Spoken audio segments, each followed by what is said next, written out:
Choice plays a factor. 100% choice plays a factor. Is genetics a factor? Sure. Because genetics also increases risk, which means some people can eat less hamburgers before they develop heart disease than others. Some people get to make less high-risk choices with drugs before they develop a dependency, right? That's where those genetic traits come in. And all of the research really comes down to a concept that genetics increase risk of developing a disorder in relation to drugs.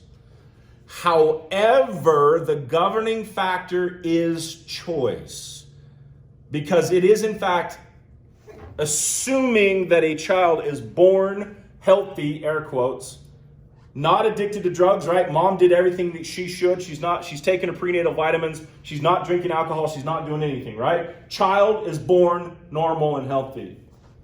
I actually have to consume a drug in order to become addicted or dependent upon that drug, period. And under most circumstances, I make that choice. And when I say under most circumstances, there are some people who are forced to do drugs, but that's a very small portion of it, right? So let's talk about choice. Okay, going back, we're talking about self-actualization. We're talking about a concept of learning. We're talking about cognitive dissonance being a violation of expectation. We're talking about the choice. And in environment, choice becomes key, because environment, according to the research, is the strongest predictive factor of behavioral outcome. Environment is the strongest predictive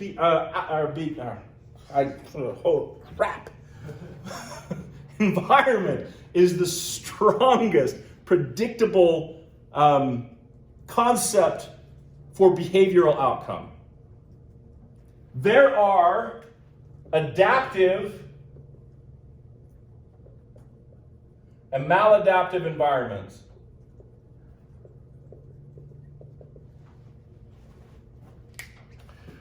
There's some research, and I say there is some research, I wouldn't necessarily say it's absolutely conclusive, but there are some research that talks about the transfer of genetic traits from one generation to another generation. So they're talking about a concept of where a genetic anxiety related problem wasn't present in a population until mom was present in a domestic violence relationship.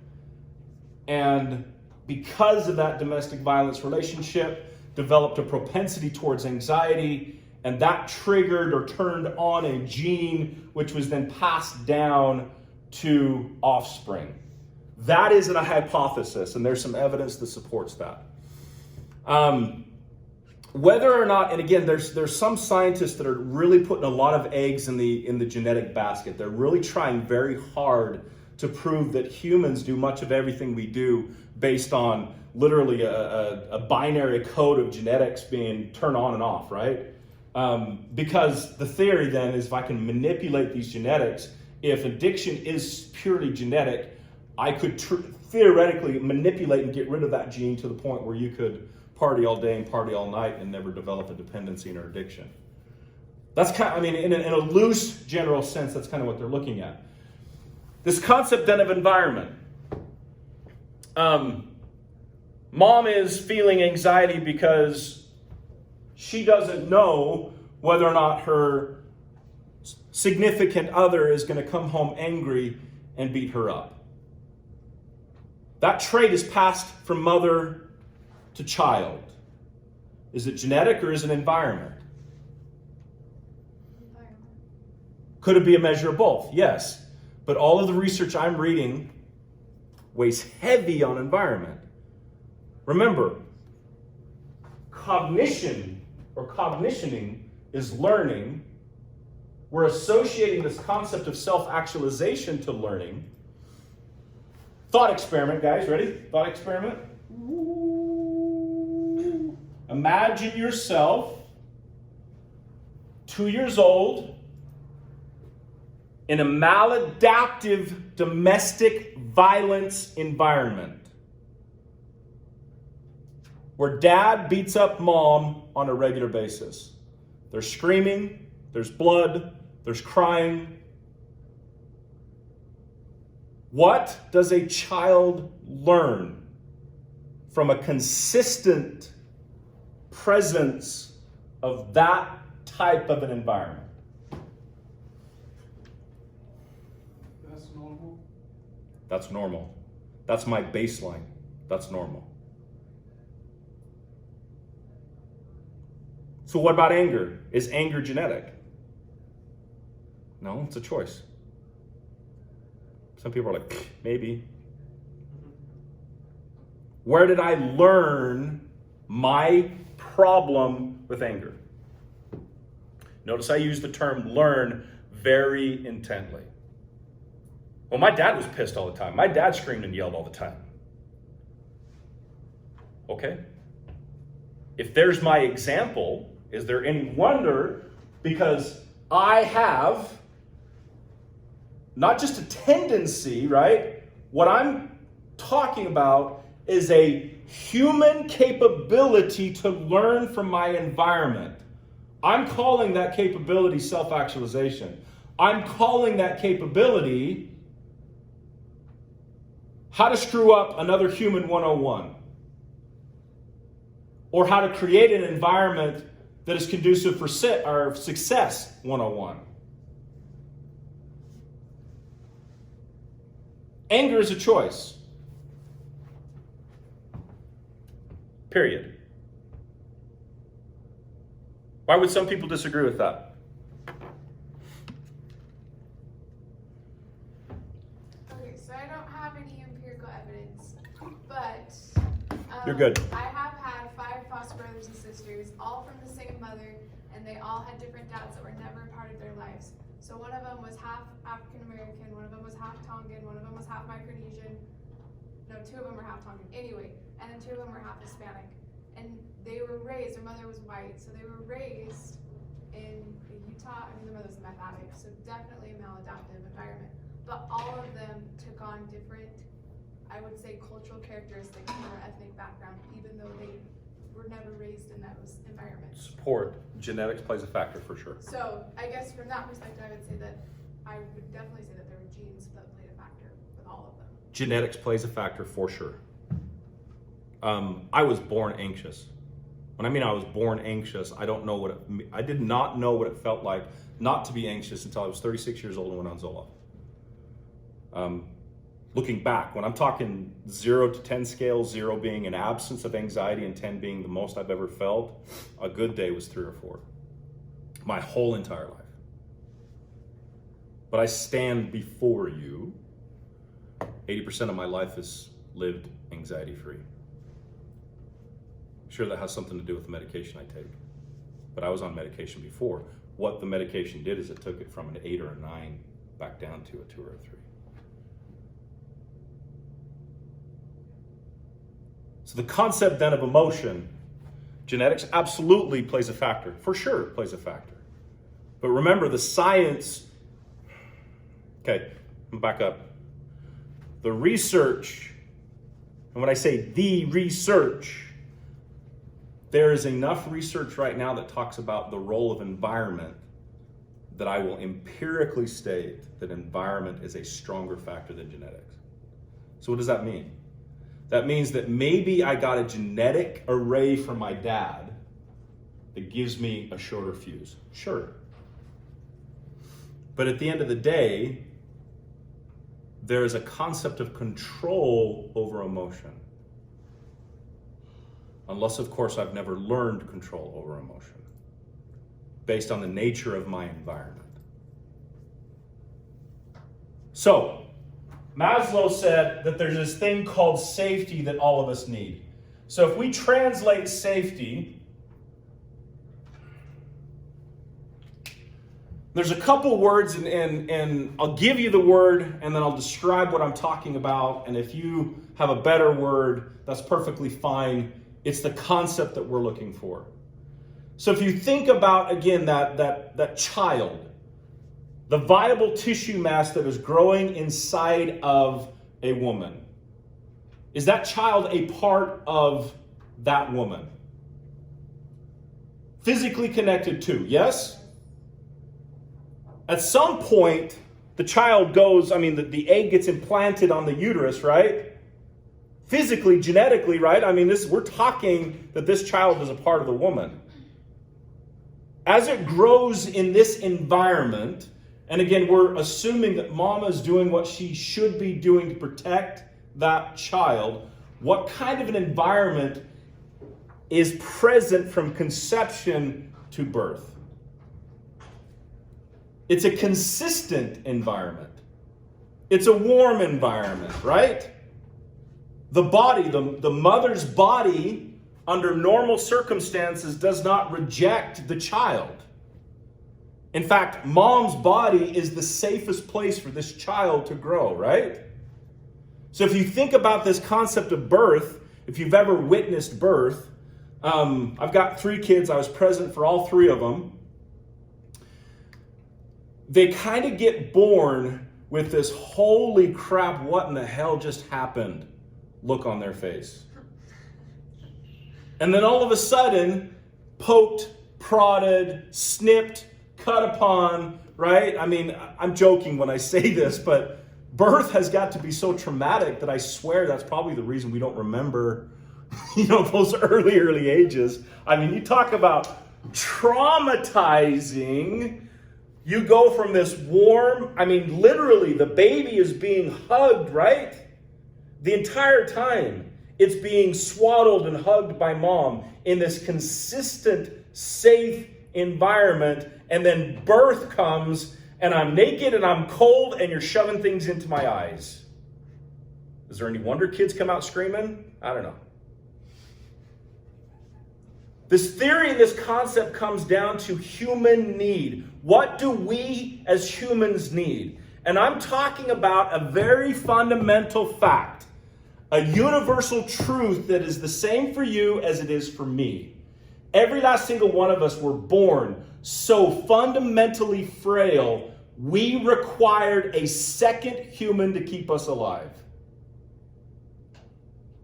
At what point did we grow out of that?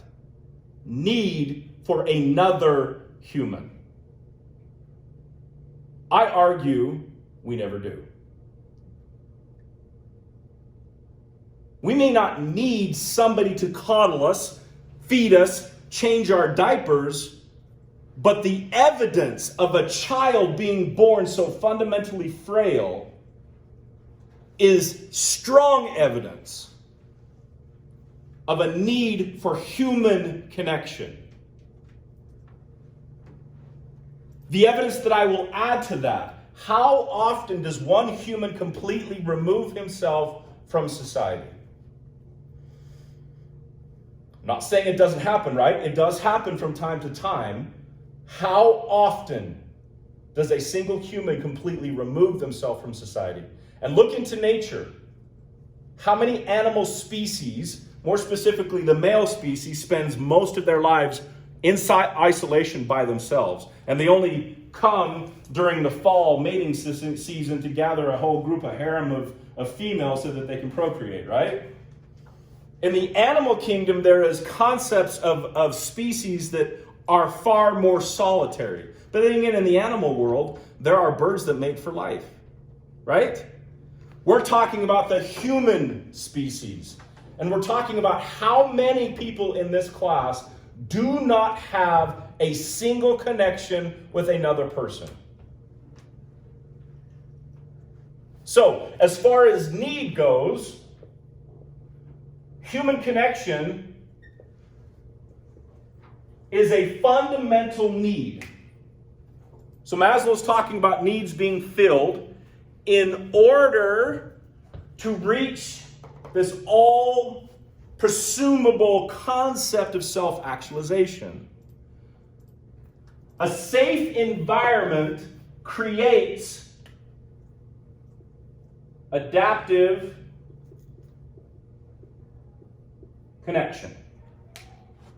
When I say adaptive connection, because let's discuss run out of room. Let's discuss this, and I'm also trying to be wary of the people on the video. We're talking a gradient scale, right? 0 representing neutrality. On the right we have positive, on the left we have negative.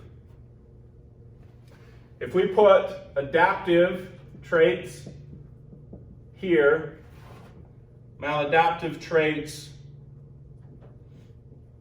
here,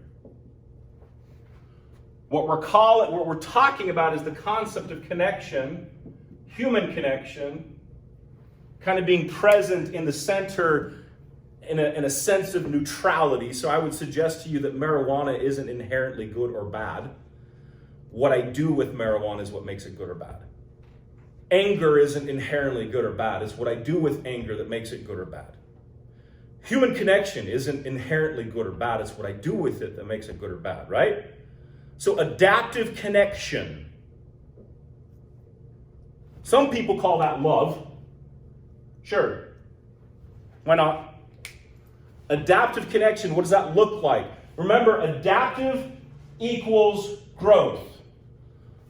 Adaptive connection talks about the type of relationship that builds me up, leaves me stronger, provides for me what I need to be successful. Emotional, physical support, right? Adaptive human connection. Now describe maladaptive human connection. Does domestic violence fit within the context of maladaptive connection? I can give an example. When I grew up, my father had a big temper, and he would get upset and grab things and throw them. Right? And he would get mad and he would just punch the wall, and it would happen, generally speaking, out of nowhere. Right? You never knew when it was going to happen. And because of that, I kind of stay on edge. Like, I'm always alert, you know, but I feel like that was healthy for me now because I feel like I'm hypervigilant because of that. Okay. And I actually like that trait in myself, you know. That's an interesting concept because, once again, the trait of hypervigilance, right, has its sense of neutrality, but you can do either good or bad with it. So what you're talking about is this concept of self-actualization. So, violation of expectation, right? And thank you so much for sharing. A violation of expectation. The statement was you never knew when he was going to go off. Oftentimes, what's associated with those kind of feelings is at the very least anxiety, depression. There's one more emotion called anger that in all of the research really rise to the top to describe cognitive dissonance. So if we were going to measure cognitive dissonance or the presence, and with this on a 0 to 10 scale, with 5 being in the middle, if this is cognitive dissonance, 0 means that there's nothing, 10 means that my life couldn't be more than that, right? These 3 emotions rise to the top as being an outcome of cognitive dissonance. Anxiety, depression, and anger. But remember, these emotions have a tendency to be, not that it's a tendency, they exist as a neutrality, meaning what I do with it makes it adaptive or maladaptive. So Dad's angry. What he did with it was take that anger out on his environment. Maybe he was punching walls because he didn't want to punch his kids. That's certainly more adaptive. Punching a wall rather than punching kids, that's certainly more adaptive. But a child growing up in that environment that doesn't know which father to expect is experiencing at the very core cognitive dissonance. The outcome is an increased anxiety, increased depression, and then that anger has a tendency to come up as well. So, adaptive versus maladaptive. In this regard, human need, at the very least, we need connection, one with the other. Depending on my environment is depending on what I perceive as normal based on relationships or connection. Right? Mom and dad's job is to teach me what I need to know so that I can grow up and be successful and function in society, to develop these connections on my own. That's mom and dad's job. But if mom and dad do all of their time, spend all of their time creating cognitive dissonance because it's a maladaptive connection or a maladaptive relationship, what is the outcome? And it's not genetic, it's environment. Making sense, guys? Every single human on the planet has a need to feel value. My evidence of this need, look on Facebook. How many posts scream, "Look at me, I have value"? How many rappers put all sorts of bling in their mouth? "Look at me, I have value"? How many women dress pretty much in nothing? "Look at me, I have value"? Adaptive and maladaptive value. Based on society, if a woman is left believing that her physical attributes is the quality that provides her value, what might she do?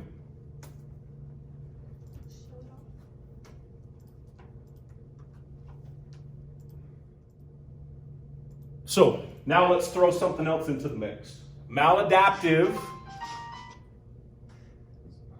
core belief or adaptive core belief. When we're talking core belief, if you had, this is the core, and you've got layers. You guys remember Shrek? And Shrek and Donkey are going through they're trekking down the way, and Shrek is trying to express and explain what ogres are like. And he's like, "Donkey, ogres are like onions." And Donkey's like, "Nobody likes onions. Why don't you come up with cakes? Cake's got layers. Everybody loves cake." He's like, "No, Donkey, ogres are like onions." Because they have layers, right? You get to the bottom. When we're talking the center, we're talking core belief. I am good. I am bad. I have value. I have no value. I am worth something. I am worth less. Core belief is created by the environment in which I am raised.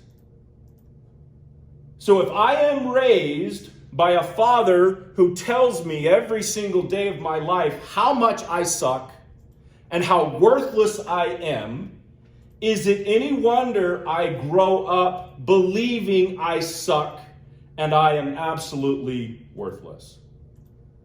Now, think about a society who values women for their physical attributes.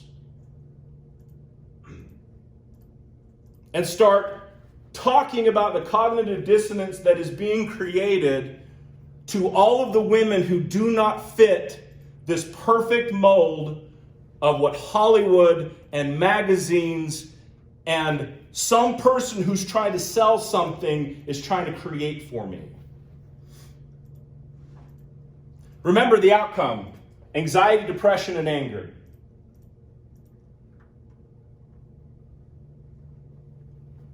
How many people go through life saying, "Look at me, I have value"? My question is what is a person willing to do if they don't feel value? Up to and including suicide.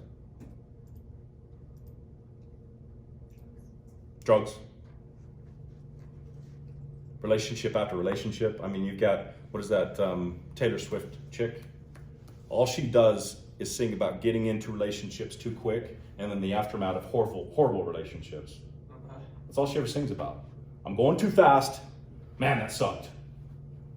I'm starting to sense a pattern here, right? Every human needs control. My evidence is, what do people often do when they feel out of control? Start talking about anorexia and bulimia. Cutting. Rape. Domestic violence.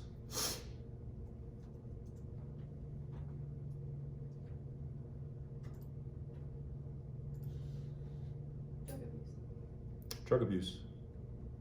Think about it. Emotionally, I feel out of control. My life is out of control. I consume a drug and I experience positive feelings, good feelings. That essence of control is a significant motivator to continue that behavior because I have control over an emotion that if I'm not using drugs, I don't have control over emotion. Not everybody uses drugs for the exact same reason, but there are some people who consume drugs in excess because it numbs them. Some people consume drugs in excess because it releases the inhibitions, right? I grew up super shy. I was actually picked on and bullied my whole entire, from kindergarten all the way to 11th grade. I started kindergarten when I was 4, which meant I graduated high school at 17. I looked pretty young. I had to pull out my senior ID card to convince people that I was actually graduating. The concept that we're talking about in relation to control, right? The concept that we're talking about is elements or measure of control in my environment. So my bullying, when I was 4 years old and walking home from kindergarten, there was these 2 that used to chase me incessantly. And I was terrified that these kids were going to beat me up. It didn't matter what I did. I actually would go different routes home and run into the same. Cognitive dissonance destroys feelings of safety because I can't feel control over my environment.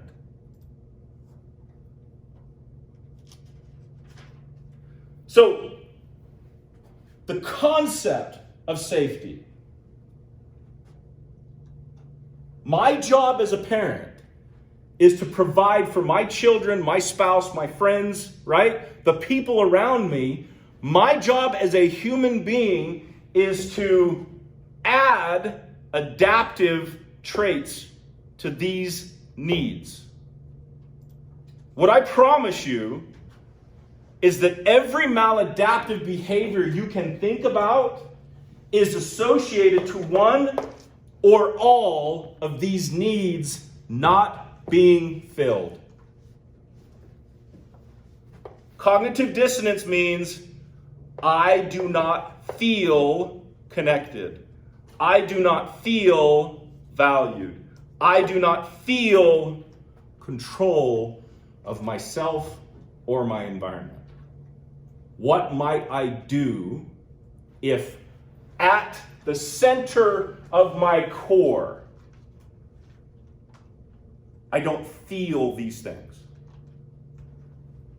And when we're talking need, we're talking about a human, not just tendency. We're talking about humans going forward and filling the need that is not present.